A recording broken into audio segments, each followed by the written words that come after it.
There's certain young players that for one reason or another have set themselves up with huge expectations for the future. Whether it was by the way they played one year or the natural comparisons they got before they ever stepped foot in the league. Players that, even though most of them have already proven to be great, after last year had people believing that they'd play even better and break out even more this season. But they didn't. These 6 players had a good amount of hype around them, but haven't been able to take that next step, at least this year. Now don't get me wrong, just because these players didn't take that step this year, doesn't mean they won't in the future. But with that being said, let's get into the list with an honorable mention. Markelle Fultz. Alright, there's a good chance Markelle isn't ever great in the future. And he's only an honorable mention because we've heard this all before. He was the first overall pick, he had the shoulder injury, and forgot how to shoot last year as a rookie, then looked like he was really getting back into the rhythm of things this offseason. So much so that he was put back into the starting lineup, and the 76ers thought that he was finally ready to be their guy moving forward. And he really had most of us fans and media convinced too. But almost right away, it was very clear that he still couldn't shoot. His shot was still broken, and so were his hopes of not being a bust. So after 19 games into the season, he got ruled out again for another weird shoulder injury, demanded a trade, and hasn't played a game since, but finally got traded to the Magic.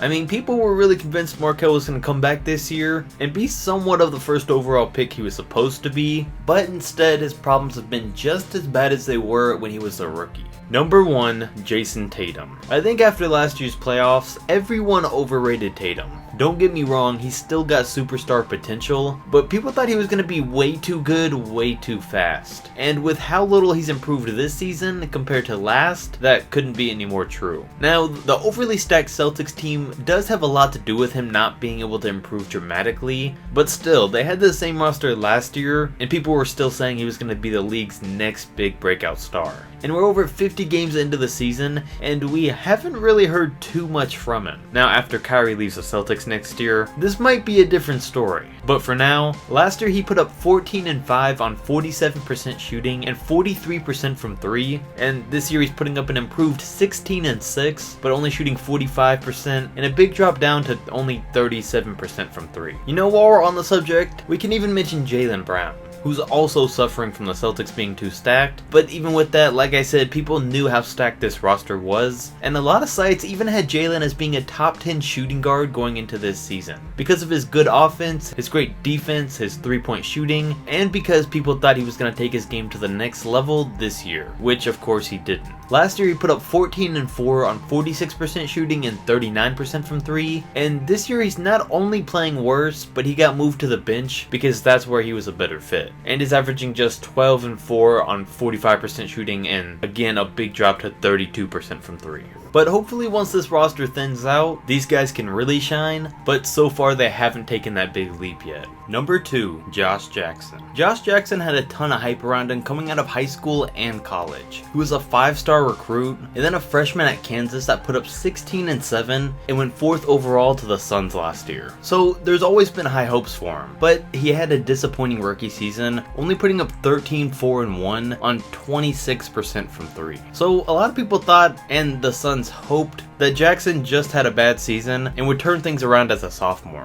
But they were let down because it's more than halfway through the year, and he's only played worse and is only putting up 10, 4 and 2 on 29% from 3. He's still a great athlete and has huge games every once in a while, so the potential's definitely there, but he's been in and out of the starting lineup and still hasn't found consistent minutes because his game's been so inconsistent these past 2 seasons, and even more so this year. But Jackson's only 21, so there's plenty of time for him to develop. For now though, his stats and productivity have gone the opposite way of what many people hoped and expected. Number 3, Brandon Ingram. I've talked about this one before recently, so I'll keep this one on the short side. With all the potential that people have said Ingram has, it seems like every year we're expecting him to break out, and up until this point, he just hasn't. He's actually not playing that bad, but he's putting up about the same numbers as last season, with 17, 5 and 3 right now. And you can tell that his game's coming together more and more, but he still hasn't broken out by any means. And he's looking like he's on a similar path to a guy like Andrew Wiggins. And this is the reason people have been losing hope that he ever will be a star. It's been 3 years now, and even while playing alongside LeBron, he hasn't taken any huge steps towards being that star. which is one of the reasons the Lakers had no problem putting him in trade talks. And while we're on the subject of the Lakers, let's look at Lonzo Ball too, because in the offseason, a ton of people were saying that he just had a bad rookie year and he'd come back this season and take over. Well, statistically, he's playing even worse. His defense has always been great, but he still struggles on offense. Some days he'll get LA 15 or 20 points a game, and others they'll be lucky if he even gets 10. He set himself up with high expectations going into the year,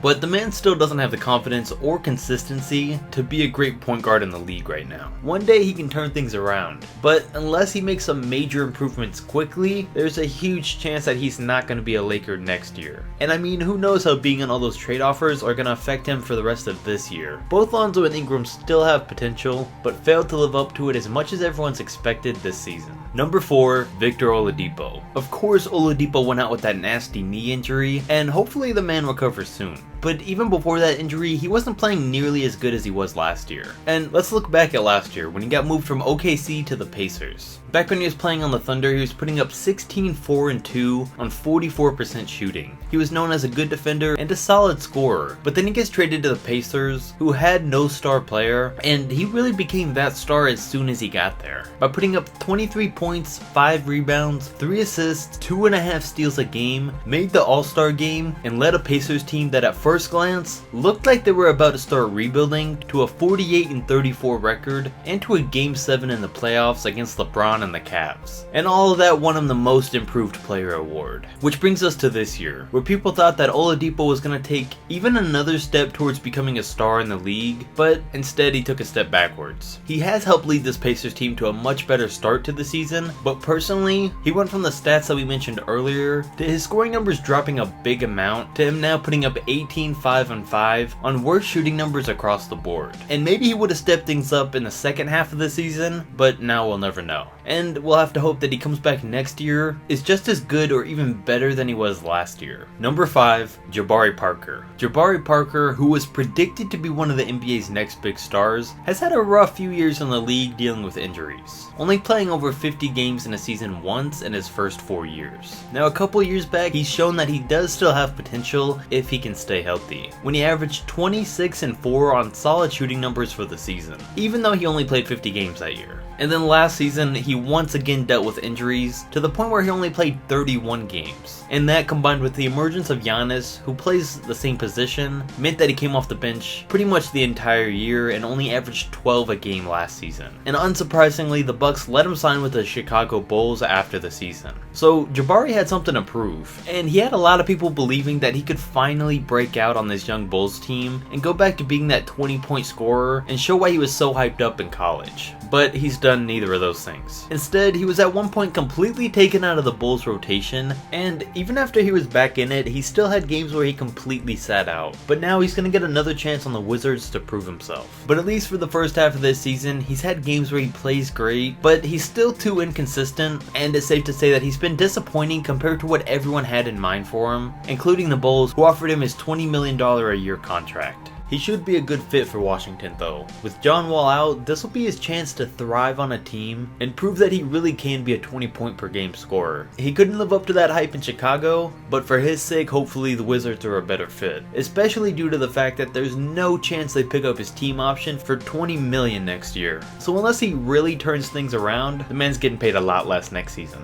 And finally, number 6 with Donovan Mitchell. Donovan was one of the biggest surprises coming out of last year, who was barely talked about before and after the draft, and then came out putting up 23 and 3 as a rookie, and should have won the Rookie of the Year award. And again, when the Jazz were looking like they needed to rebuild, after losing guys like Joe Johnson and Gordon Hayward, Donovan Mitchell comes out and not only leads them to the playoffs, but leads them to beating OKC in the first round. And after this crazy regular and postseason, he convinced everyone that he was the real deal and was only going to get better. And a lot of people were waiting to see just how good Mitchell would be as a sophomore. But the truth is, he didn't get that much better. Of course, he has the extra year of experience and doesn't make as many rookie mistakes, but but the Jazz are slightly worse right now than they were at this time last year. And for himself personally, he's playing at about the same level, putting up 22, 3, and 4 on slightly worse shooting numbers. Now of course I'm personally not worried about Donovan or his future at all, but I do think most of us expected him to come out and see his game be a little bit more improved than it has been. But there's the 6 players who everyone expected to break out, but haven't so far. If you agree or disagree with anyone on the list, definitely comment and let me know. Don't forget to like, subscribe, and I'll catch you next video.